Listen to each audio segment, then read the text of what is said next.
Hello, मैं doctor Nilima Dash, practising pain and palliative care at Raipur. तो मेरे लास्ट 2 वीडियोस में मैंने बात किया था ऑस्टियोपोरोसिस, वो क्या होता है, कैसे प्रेजेंट करते हैं, रिस्क फैक्टर क्या है, उसका डायग्नोसिस कैसे करें एंड मैनेजमेंट क्या है। आज मैं बात करूंगी जो हर किसी के मन में सवाल होते हैं कि कैल्शियम और विटामिन D3 का क्या रोल है, या सिर्फ कैल्शियम ले, विटामिन D3 ना ले, या दोनों ले तो कितना ले। देखिए, चलिए शुरू करते हैं। कैल्शियम जो है बॉडी के लिए बहुत इंपॉर्टेंट एक आयन है, जिससे हमारा नर्वस कंडक्शन, हार्ट की कंडक्शन एंड मसल एक्टिविटी और भी बहुत सारे इम्पोर्टेंट वाइटल फंक्शन है बॉडी का जो मेंटेन होता है।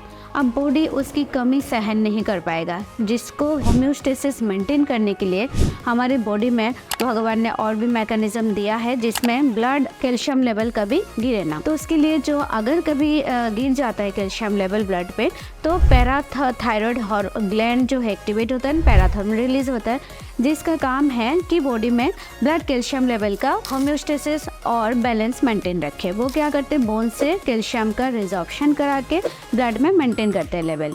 ये है कैल्शियम के बारे में। अब सिर्फ कैल्शियम, चलिए हम कैल्शियम तो ले लिया। कोई है पेशेंट आके बोलते हैं कि हम मैम कैल्शियम ले रहे फिर भी क्यों बोन पेन हो रहा है। देखिए, कैल्शियम सिर्फ लेने से नहीं होता, गट से उसका किस मात्रा में बॉडी में एब्जॉर्प्शन होता है वो भी हमारे होम्योस्टेसिस मैकेनिज्म के लिए डिपेंड करते हैं। तो वो जो कैरियर है जो गट से लेके ब्लड तक पहुंचाता है कैल्शियम को, वो कैरियर है हमारे विटामिन D3। अब विटामिन D3 कैसे बनता है, वो sun exposure and exercise, healthy diet से बनता है, और किडनी फंक्शन भी नॉर्मल रहना पड़ता है उसके लिए। तो विटामिन D3 अब उसका लेवल इतना ज़रूरी है कि सिर्फ ये गट से लेके कैल्शियम को ब्लड में ही मोबिलाइज नहीं करता, ब्लड से लेके कैल्शियम में कैरियर भी विटामिन D3 है।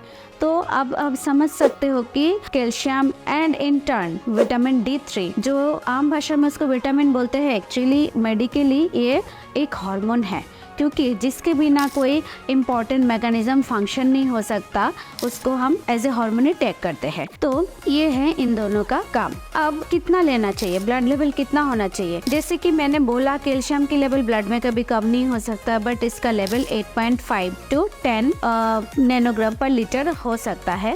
बट कभी कभी 8 से अगर नीचे जा रहा है, इसका मतलब है बोन बहुत वीक हो चुका है, तभी ब्लड का लेवल भी गिरना अब शुरू हो गया। उस टाइम पे पेशेंट मसल वीकनेस के साथ भी आते हैं। अब विटामिन D3 का लेवल कितना होना चाहिए। विटामिन D3 का लेवल भी should be more than 50 to 70 nanogram पर लीटर। अब हमारे पास जब आते हैं, हम एडवाइस करते हैं कि एटलीस्ट 70 प्लस होना ही चाहिए। तो उसके लिए हम क्या कर सकते हैं, उसके लिए एक तो हम सप्लीमेंट ले सकते हैं, protein rich and calcium rich diet ले सकते हैं, जिसमें कि दूध, दही, प्रोटीन रिच लाइक एग, फिर paneer, protein and calcium rich, ये सब हम ले सकते हैं। साथ में थोड़ा सा एटलीस्ट 10 to 15 मिनट्स हम सुबह मॉर्निंग में जब धूप की मात्रा कम हो उस टाइम हम एक्टिविटी कर सकते हैं। और जो हेल्प करते हैं, जो मतलब मोबिलाइजेशन में, ये एक तो वॉकिंग हो गया कि हम थोड़ा सा सन एक्सपोजर ले सकते हैं। दूसरा है रेजिस्टेंट एक्सरसाइज, जो जिम में कराया जाता है, ट्रेनर के साथ होता है, थोड़ा सा वेट के साथ एक्सरसाइज, वो अगर आप कर सकते हो, आपके पास ये क्षमता है, आपकी बोन एंड मसल स्ट्रेंथ और बढ़ जाता है। तो मेरे द्वारा ये जानकारी आपको कैसे लगी, अगर अच्छी लगे तो लाइक, शेयर एंड सब्सक्राइब कीजिए। Thank you.